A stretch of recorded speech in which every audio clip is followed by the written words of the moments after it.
Chapter 1. The Job That Changed My Life. It was raining again in San Francisco. I held my small bag close and walked fast. My shoes were old, and the cold wind touched my face. I had only $20 in my pocket. My mother was sick. We had no food left at home. I looked around and whispered to myself, "Please, God, give me one job today." Then I saw a big iron gate. On the board it said, "Help wanted, made immediate." My heart started beating fast. Maybe this was the chance I needed. I went inside. The house looked silent, almost like it was sleeping. I knocked once, then again.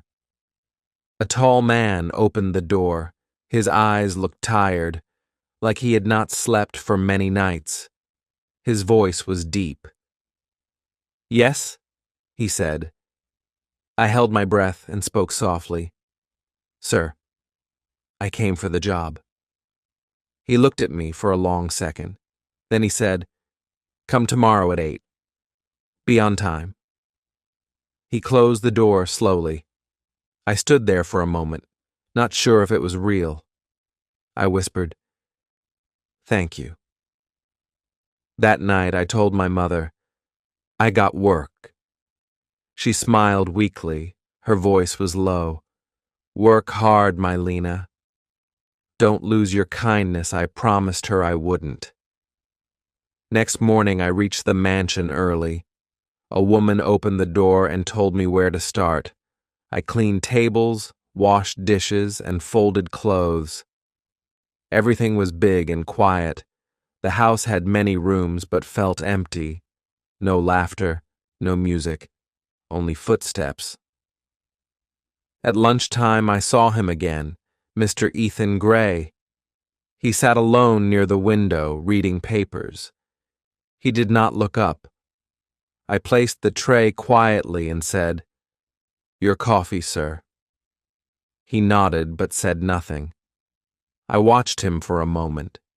His eyes looked lost somewhere far away. Days passed like that. He never smiled, never asked anything. But one evening, when I was cleaning the study, I found a photo on the floor. It was of a woman and a small boy. The woman was beautiful and happy.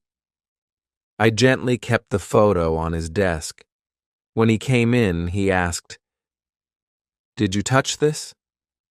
I said softly, "It was on the floor, sir." For a few seconds, he looked straight into my eyes. There was no anger, only sadness. Then he turned away and said, "You can go." That night, I couldn't sleep. I kept thinking about his face. I felt he was broken inside. Maybe he missed that woman. Maybe she was his wife. I didn't know why I cared, but I did. Next morning, I saw him standing near the door. He said quietly, "You work hard." I smiled a little. "Thank you, sir."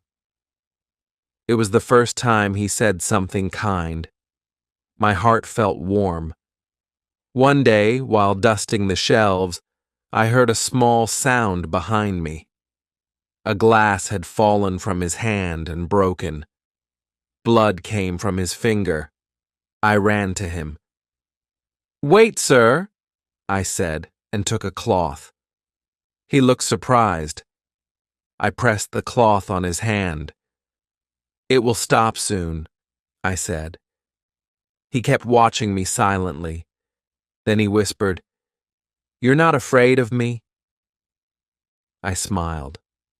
"Why should I be?" He didn't reply, but I saw something change in his eyes, a small light, like hope trying to return. He said softly, "Thank you, Lena." Hearing my name from his lips felt strange, almost sweet. That evening I told my mother, "He is not a bad man, Ma. He is only lonely." She smiled. Then make his world bright again, my child. I laughed. I'm just a maid. She said, sometimes maids fix hearts too. Her words stayed in my mind. From that day, I decided I would not only clean his house, I would bring life back to it. I didn't know that the same house would later test my courage, my heart, and everything I believed about love. Like, subscribe, and share. Read this story and many more on our website, bookishenglish.com. Link in the description. Chapter 2. The Man Who Never Smiled. Days passed slowly in the mansion. I worked from morning to night. I washed dishes, ironed clothes, and made tea for Mr. Gray. He always sat alone, reading papers or staring out the window. His silence filled every room. Sometimes I wanted to ask, "Are you okay, sir?" But I never did. I was just a maid. One evening, while I was serving coffee, he suddenly asked, "How is your mother?" I looked up, surprised. "She is better now," I said. He nodded and said, "Good."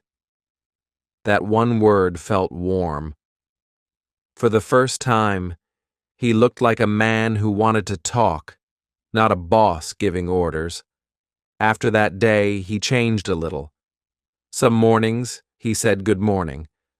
Sometimes he left a note that said, "Thank you." I could see he was trying.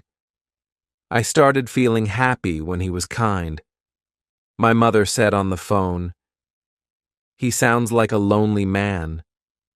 Maybe he needs someone to remind him of life again." I smiled and said, "Maybe." Lone afternoon, I found him sitting in the living room, looking at that same photo again, the woman and the boy. He didn't notice me at first.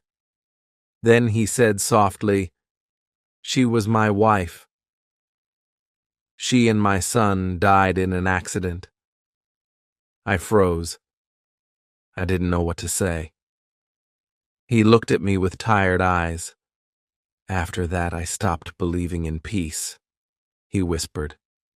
My eyes filled with tears. "I'm sorry, sir," I said. He just nodded and turned away. That night, I couldn't stop thinking about his words. A strong man, full of money, still broken inside. It felt unfair. I promised myself I would try to bring a little light back to his life. Maybe he would smile again someday. The next week, he got very busy. Some men started coming to meet him late in the evening. They wore suits and spoke in low voices. I was told to leave early those days, but once I forgot my bag and came back. I heard one of them say, "Mark, you should not do this inside the house." Another man replied, "Relax. Ethan doesn't know a thing." I didn't understand what they meant, but I felt something wrong. When I saw Ethan later that night, his face looked tense. He said quietly, "Lena, if anyone comes asking about me, tell them I'm not here." I nodded. My heart was beating fast. Something was happening, and I didn't know what.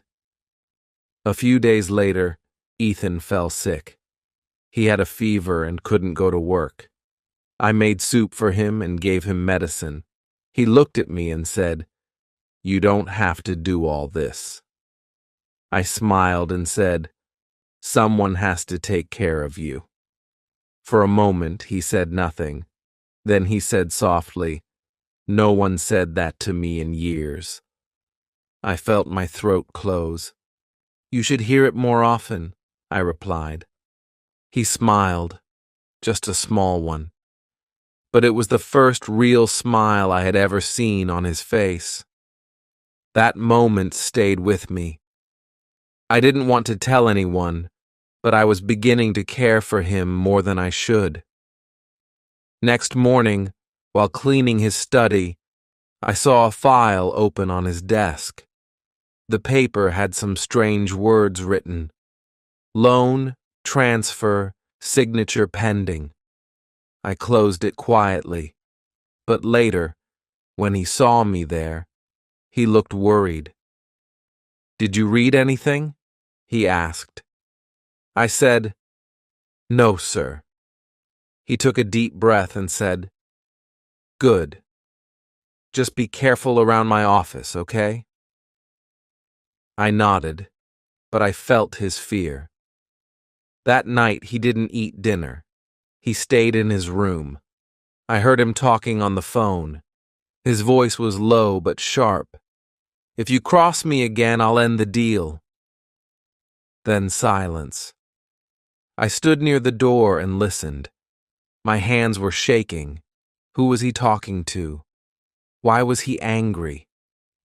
When I went to my room, I called my mother. "Something feels wrong," I said. "He is in trouble. I can feel it." She said, "Pray for him." "Good people always face tests," I whispered. "I think he's better than he knows." Next morning, Ethan looked tired. His eyes were red. But when he saw me, he said softly, "Thank you for staying." I didn't understand what he meant, but those words touched me. In the evening, I walked into the kitchen and found a note on the table. It said, "Thank you for the soup. You remind me that not everything is lost." I read that note again and again. For the first time, I felt he saw me not as a maid, but as a person. I didn't know that behind his quiet smile, a storm was waiting to come. Something was breaking inside his world, and soon it would pull both of us into a truth we were not ready for. Chapter 3. The Night of the Broken Glass. Mr. Gray was working late again. The light under his study door showed he hadn't slept. I finished cleaning and went to leave, but I heard a sound, something falling, a sharp crash. My heart jumped. I ran inside. A glass was broken on the floor. He was standing there, blood on his hand. "Wait, sir," I said quickly. I tore a piece from my apron and held it on his cut. "You should sit." He looked at me like he wanted to say something but couldn't. His voice was low. "You're not afraid of me, Lena?" I shook my head. "No, sir. I just don't like seeing anyone hurt." He watched me for a long second. Then he said quietly, "No one ever talks to me like that anymore." His eyes looked soft, almost human again. I smiled a little. Maybe they should. I cleaned the blood and threw the glass pieces away. He whispered, "Thank you." It was the first time he said my name again. I went to my room, but I couldn't sleep. My heart felt heavy. I kept thinking, why does he look so sad even when someone helps him? Next morning, he called me to his office. I stood nervously. He said, "I spoke harshly yesterday." "I'm sorry," I said quickly. "Please don't say sorry, sir." "You were hurt." He gave a small smile. "Still, thank you for caring." I left the room, my heart beating fast. A few days later, I noticed he started talking more. He asked small things like, "Did you have breakfast?" or "Is your mother doing better?" I always said yes, and every time he nodded slowly, as if my answers mattered. One evening, while bringing tea, I saw him sitting with Mark Benson, his friend from the company. Mark smiled too much. His voice sounded fake. He said, "Ethan, you need to sign those papers soon, or the deal will fall apart." Ethan replied, "I'll check them first." Mark laughed lightly. "You still don't trust me?" Ethan didn't answer. I quietly left, but I saw worry on Ethan's face. That night, I walked past the study again. The door was half open. He was sitting there with his head in his hands. He looked so tired. I wanted to say something. Instead, I whispered softly, "Everything will be fine, sir." He turned, surprised that I was there. "Do you really think so?" he asked. I nodded. "Yes, you are a good man." He smiled weakly. "Good people still make mistakes." Next morning, something strange happened. The police came to the gate asking for Mr. Gray. They left soon, but I saw fear in his eyes afterward. He called Mark, and they talked in another room. I heard Mark say, "Don't worry, I'll handle it." Later that day, Ethan forgot his phone on the table. A message appeared. It said, "Transfer complete. Keep him quiet." My hands shook. I didn't know what it meant, but I felt danger. I put the phone back where it was. My mind was full of questions. That night, he didn't come for dinner. I left food outside his door. When I turned to go, I heard him whisper from inside, "Maybe I'm losing everything again." My eyes filled with tears. He didn't deserve another loss. Next morning, he looked pale. He said softly, "Lena, if something ever happens to me, don't believe everything people say." I didn't understand. "Why would something happen, sir?" He smiled sadly. "Because in this world, truth doesn't protect you." His words stayed in my mind all day. The same evening, I saw Mark walking out fast holding a folder. He didn't see me. I felt a chill. I went to the study and saw papers on the floor. Ethan was standing near the window. "Everything okay, sir?" I asked. He turned and said, "Yes." "Just some business pressure," I nodded, though I knew he was lying. At night, I found one paper half burned in the trash. It had strange numbers and the word "account" on it. I didn't touch it, but I took a photo secretly. I didn't know why I did it. Something inside told me that one day this proof would matter. When I went to my room, my phone rang. It was my mother. "Are you safe?" she asked. I said, "Yes, Ma, but I think my boss is in trouble." She said softly, "Then pray for him. Maybe you are sent there to help him." I looked out the window and whispered, "Maybe I am." That night, I couldn't sleep. I felt his pain, his fear, and something else I didn't want to name. I cared for him deeply, more than a maid should care for her boss. But love doesn't ask for permission. It just grows silently. I didn't know that very soon everything would break again, like that glass on the floor, and I would have to choose between saving my job or saving him.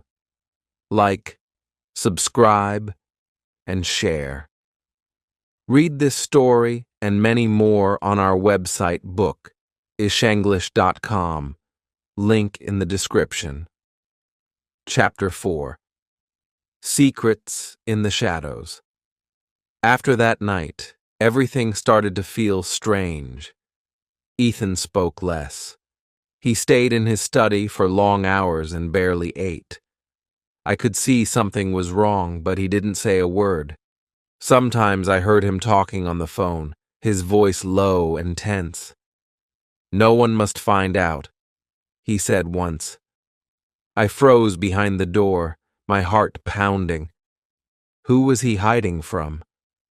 One evening, I was leaving his room when I saw Mark Benson again. He was smiling like always, but something in his eyes made me uneasy. He said, "Still here, Lena. You must like this job a lot." His tone felt wrong. I just nodded and walked away. As I turned, I heard him whisper to Ethan, "Sign it tomorrow." "We can't delay." Ethan's voice was tired. "I need more time, Mark." That night, I couldn't stop thinking about their talk. What were those papers? And why did Mark sound nervous? I told myself not to get involved, but I couldn't help it. Something inside me said Ethan was in danger. Next morning, he looked pale. "Did you sleep, sir?" I asked. He said softly, "I don't sleep much these days." I smiled a little. "You should try. Even strong people need rest." He looked at me for a moment and said, "You believe I'm strong?" I nodded. "I've seen worse days, sir. But you still stand tall." He smiled faintly. "You talk like someone who has seen pain." I said quietly, "I have." Later that day, I found him sitting alone again. I wanted to make him smile. I said, "You never told me what your favorite food is." He looked confused, then laughed for the first time. "I don't remember anymore," he said. I laughed too. That small moment felt warm, but it didn't last. The phone rang and his face changed. He said quickly, "I have to go." Lock the door after me. After he left, I went to clean his study. On the table, one paper was left open. It had Mark's name signed at the bottom. The words said, "Private Transfer Agreement." My stomach turned. I took a photo quietly with my phone. My hands were shaking. That night, I saw Mark come again. He went into Ethan's office. I hid behind the stairs. I heard him say, "If anyone finds out, we both go down." Ethan said, "I don't care about myself. I only care about the truth." Mark replied coldly, "Truth won't save you this time." My breath stopped. I knew now that something serious was happening. When they left, I went inside the study again. A folder was half open on the desk. Inside were photos of company checks, some signed by Ethan, some by Mark. But the signatures looked different. Someone had copied them.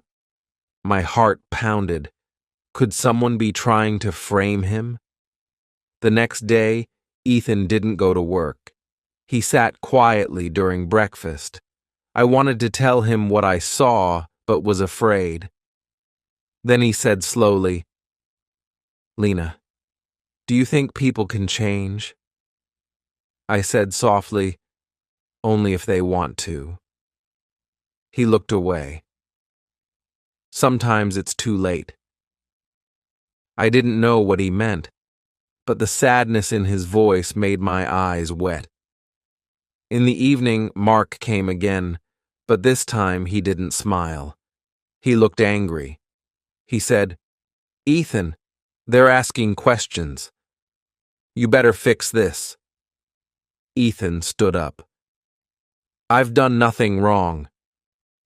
Mark's tone turned hard. "Then you'll go down for my mistake." He left the house without another word. I was hiding in the corner. My hands felt cold. I walked into the study after Ethan left. I saw his phone buzzing. A message appeared. It said, "Finish it before she finds out." I felt my heart stop. Who was she? Was it me? That night I prayed for him. I said softly, "Please, God, don't let anything bad happen to him." I didn't know why I cared so much, but I did. I couldn't stop myself anymore. I was falling for a man who didn't even know how to smile, and maybe never would again. Next morning, something shocking happened. Ethan didn't come downstairs. His car was gone, but his phone was still on the table. A call came from an unknown number. I answered. A man said, "Tell Ethan his time is up." The call ended before I could reply. My whole body shook. When he returned that evening, his face looked different. Tired, angry, scared. I asked softly, "Are you okay, sir?" He said, "No one is okay forever, Lena." His eyes met mine, and I saw pain deeper than before. "If I disappear someday," he said quietly, "remember you once saw me as a good man." I felt tears in my eyes. "You still are," I whispered. He turned away and said nothing, but I knew he heard me. That night the wind outside was strong. I couldn't sleep. Something inside told me the next few days would change everything, for him and for me. I didn't know yet that I was about to lose everything I cared about, just to save the man who had already lost too much. Like, subscribe and share. Read this story and many more on our website, bookishenglish.com. Link in the description. Chapter 5. Framed. The next morning felt heavy. Ethan didn't come downstairs again. I made breakfast and waited, but he never appeared. My heart said something bad had happened. I walked to his study and knocked softly. No answer. When I opened the door, he was sitting still, holding a letter. His face was white. He said in a broken voice, "They're taking everything from me." I stepped closer. "What happened, sir?" He looked up slowly. "The company. They're saying I stole money. They have proof with my signature." My eyes widened. "But that's not true." He laughed sadly. "Truth doesn't matter when lies have evidence." Before I could speak, we heard a knock. 2 police officers entered. They said they needed to ask questions about company fraud. Ethan didn't resist. He just stood up quietly. When they walked him out, he looked at me once. That look stayed in my heart. Tired, helpless, and full of pain. As the door closed behind them, I felt something break inside me. I sat on the floor and cried. My mother called, but I couldn't speak. I only said, "They took him." That night I couldn't eat. I kept replaying everything in my mind. Mark's visits, the messages, the fake papers. It all made sense now. Mark had done this. Ethan had trusted the wrong man. I opened my phone and looked at the photos I had taken. The one with Mark's signature, the half-burnt paper, and the message, "Finish it before she finds out." I realized I had proof. Maybe not enough, but something. I whispered, "I'll save you, sir." "I promise." Next morning, I went to the company office pretending to deliver files. I saw Mark there, talking and smiling like nothing happened. My heart burned with anger. I followed him quietly when he left. He went to a small warehouse near the bridge. I hid behind a wall and listened. He was talking to another man. "Once Gray is done, the company is ours," he said. The man replied, What about the maid? She's been asking questions. Mark laughed. She's just a girl. She won't do anything. My hands were shaking, but I took a photo of them together. Then I heard a noise. A box fell behind me. Mark turned. Who's there? I ran as fast as I could. He shouted, Lena! Stop right there! My legs hurt, but I didn't stop. I reached the main road and jumped into a taxi. My phone almost slipped from my hand. I whispered, Please, God, keep me safe. That night, I went to the police station. I showed them the photos and the messages. The officer looked at me with doubt. You're just a maid, he said. Why are you so sure? I replied, because I know him. He can be cold, but he's not a liar. They checked my photos and told me to wait. Hours passed. Then one officer came out and said, We'll look into it. I went home, scared but hopeful. The next day, I visited the hospital. Ethan was sitting there, silent, his eyes empty. I said softly, You didn't do anything wrong. I'll prove it. He didn't answer. He just looked at me and whispered, Why would you care, Lena? My voice broke. Because I believe in you. I believe in what's good inside you. He closed his eyes and said, No one ever said that to me before. Tears rolled down his cheeks. I held his hand. You will be free soon, sir. I'll bring back your truth. That evening, the police called. They said they had found a bank account in Mark's name using Ethan's fake signature. My chest filled with relief. The next day, Mark was arrested. Ethan was free again. When he came home, I opened the door for him. He looked tired but calm. You did it, he said. You saved me. I smiled through tears. You would have done the same. He shook his head. I'm not sure. But I'll never forget this, I said softly. You don't have to thank me. You once told me truth doesn't protect anyone. Now you know it can. He looked at me with a small smile. You're different, Lena. You make me want to believe again. For the first time, I saw peace in his eyes. It was small, but real. The nightmare was ending. Yet deep in my heart, I knew another storm was waiting, one that could destroy both of us if the truth from the past ever came out.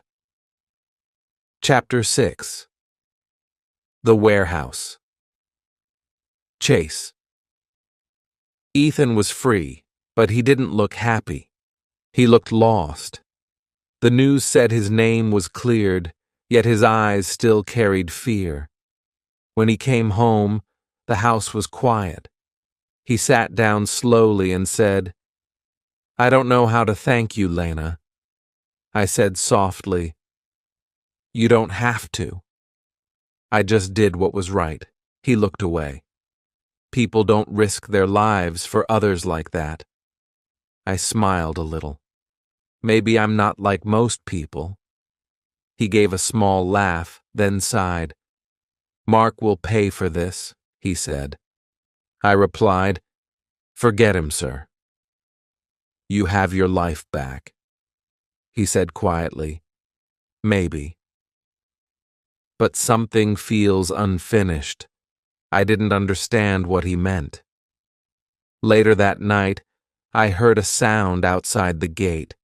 Someone threw a stone at the door with a note attached. It said, You saved the wrong man. The real truth is still hidden. I froze. Who wrote it? I ran to Ethan's room and showed him the note. He read it slowly and said, Someone doesn't want us to move on. I asked, "Do you know what they mean?" He shook his head. "No, but I think Mark wasn't working alone."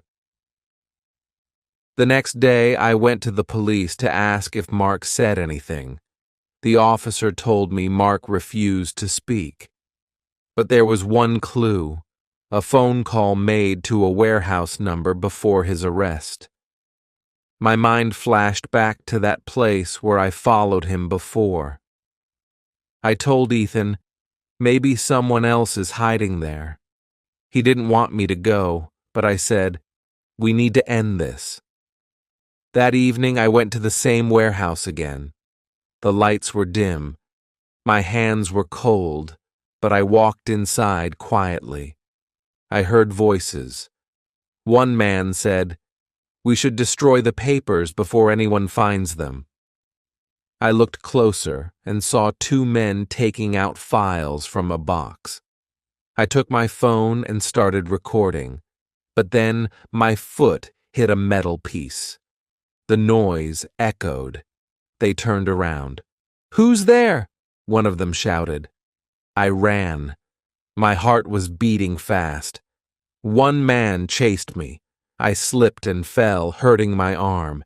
He caught my scarf and said angrily, "You shouldn't have come here, maid." I struggled and kicked him. "You ruined everything," he shouted. I screamed, "You ruined an innocent man's life." Then I hit him with a wooden stick lying nearby and ran out. Outside, I saw a police car. The officer I met earlier was there. He shouted, "Lena, move away." They caught both men. I sat down, shaking. The officer said, "You're lucky." These men were destroying fake documents that showed Ethan as guilty. Tears came to my eyes. "So it's really over now?" He nodded. "Yes. You did it again." When Ethan came to the station, I was sitting quietly. He walked to me and said softly, "You keep saving me, Lena. I don't deserve this." I looked at him with tears. "Don't say that. You deserve peace." He whispered, "I don't know how to live anymore." I said, "Then learn again. Start with one smile." He smiled, a real one. It was small, but it felt like the world changed in that moment. He touched my shoulder gently and said, "You're the bravest person I've ever met." I replied, "You're not bad at being human either." We both laughed softly. The fear between us finally broke. From that day, things started to heal. Ethan got his company back. He also helped the police catch others who were involved with Mark. I went back to working for him, but everything felt different. He wasn't just my boss anymore. He was someone who cared. One night, while I was leaving, he said quietly, "Stay for dinner." I looked surprised. "Dinner, sir?" He smiled and said, "No, sir. Just Ethan." I laughed and said, "Okay." Ethan. That simple word made his eyes warm. I didn't know where our story would go next, but I knew one thing for sure. After all the darkness, a little light had finally entered both our hearts. Chapter 7. The love I never expected. Days turned into weeks, and slowly everything began to change. Ethan was no longer the same man who hid behind silence. He started talking more, laughing sometimes, even helping me in small things. I had never seen him this calm before. One evening, he said, "Lena, I still can't believe all that happened. You could have left, but you stayed." I smiled softly. "Because I wanted to see you smile again." He looked at me for a moment and said, "You have strange reasons. You know that?" I laughed. Maybe that's what makes me me. We began having dinner together sometimes. He told me about his wife and son. His voice always broke a little when he spoke of them. He said, "I thought love ended with their death." I said quietly, "Love never ends. It only changes shape." He stared at me silently, then whispered, "You talk like you've lost someone too." I looked down. I lost peace for many years, but I found it here. Our days became lighter. He started waiting for my morning greetings. He told me, "You bring life into this house, Lena." I said, "No, Ethan. You brought me here, remember?"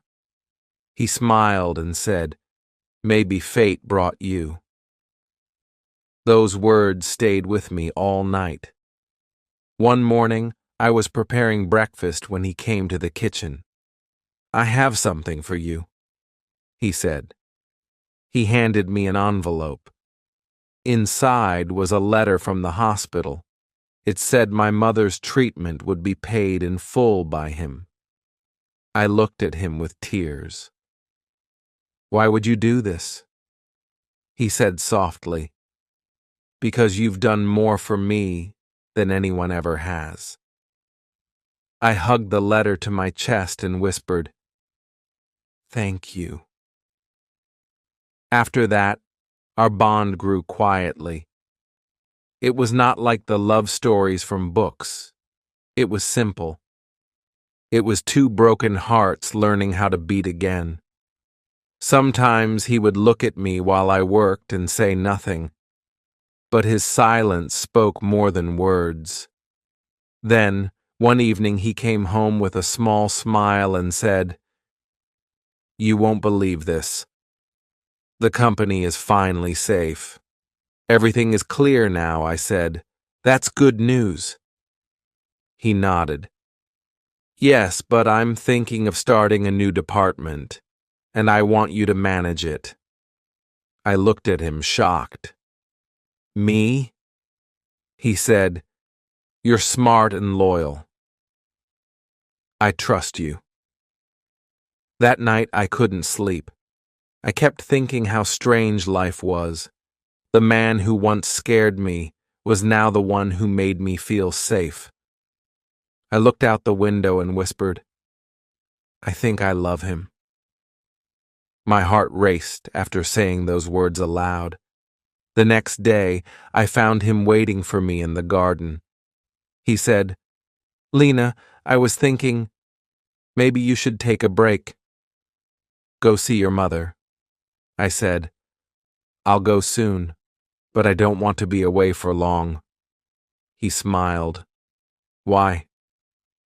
I hesitated, then said softly, "Because this place feels like home now." He didn't reply, but I saw his eyes fill with emotion. He stepped closer and said, "You're special, Lena. You changed me without even trying." I felt tears in my eyes. "I didn't change you, Ethan. I only reminded you of who you really are." He smiled. "And what if I say I don't want to lose you now?" For a few seconds, time felt still. My voice shook. "Then don't." He took my hand slowly, his eyes warm and honest. "You came here as a maid," he said, "but you became the reason I believe in love again." My tears finally fell. I said, "And you became the reason I stopped feeling small." He held my hand tighter. "So what happens now?" he asked. I smiled softly. "We start again." This time, without pain, he nodded. "I would like that." We stood there quietly, two people who had lost so much but found each other by chance. I knew life would never be the same again, but I also knew love had finally entered our story, slow, pure, and real. Like, subscribe and share. Read this story and many more on our website, bookishenglish.com. Link in the description. Chapter 8. The Truth That Almost Broke Us. Everything looked peaceful again, but sometimes peace hides storms. One morning, I was sorting the mail when I saw an envelope with no name. I opened it without thinking. Inside was a single paper. It said, "Your father didn't die in an accident. Ask Ethan about it." My hands went cold. I read it again and again. My father? Ethan? How could that even be connected? When Ethan came home that evening, I showed him the letter. His face changed. He sat down slowly and said nothing. I whispered, "Please tell me this isn't true." He closed his eyes. "It's not what you think." My voice shook. "Then tell me what I should think." He looked at me with pain. "Your father worked for my company years ago. The night he died, he was trying to stop the same man who ruined me, Mark." I felt like the ground moved under my feet.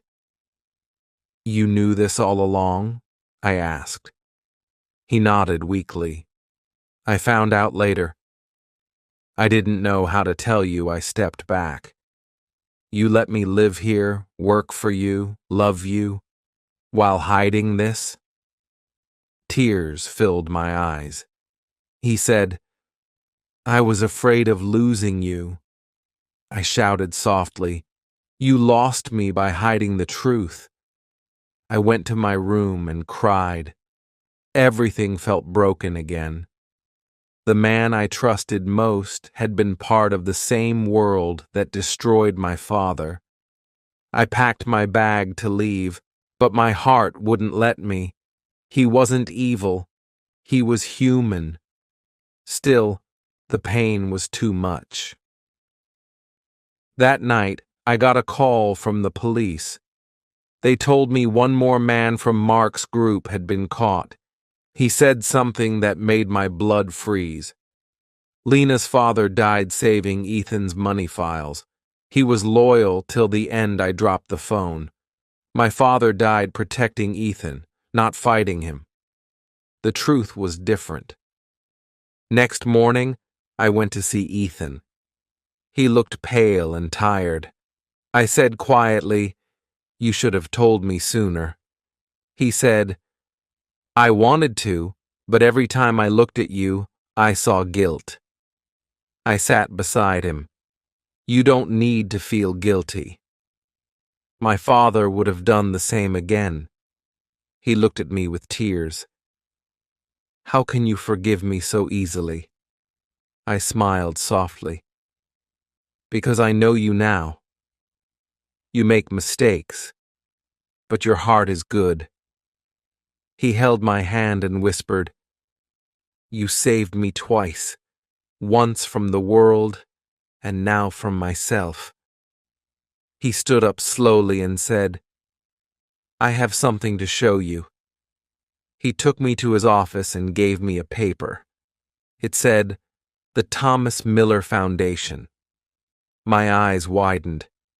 "That's my father's name." He nodded. "I started this in his memory. It will help poor workers' families. It's my way of saying sorry." Tears rolled down my face. I hugged the paper and said, "He would be proud of you." Ethan smiled faintly. "And I'm proud of you, Lena." That evening, we sat together in silence. No big words, no promises, just peace. He said quietly, "I don't know if I deserve you." I said, "You don't need to deserve love. You just need to protect it." He smiled and said, then I'll protect you forever." We both looked at each other for a long time. Our lives had been full of pain and lies, but somehow love found its way. I had come to his house as a maid, but I was leaving this chapter of life as his heart. I whispered softly, "We both lost something, Ethan, but we found each other." He nodded, "And that's enough for a lifetime." Our story began with sadness, but it ended with peace, the kind that comes only when two broken people learn to heal together. Like, subscribe, and share. Read this story and many more on our website bookishenglish.com. Link in the description. The end.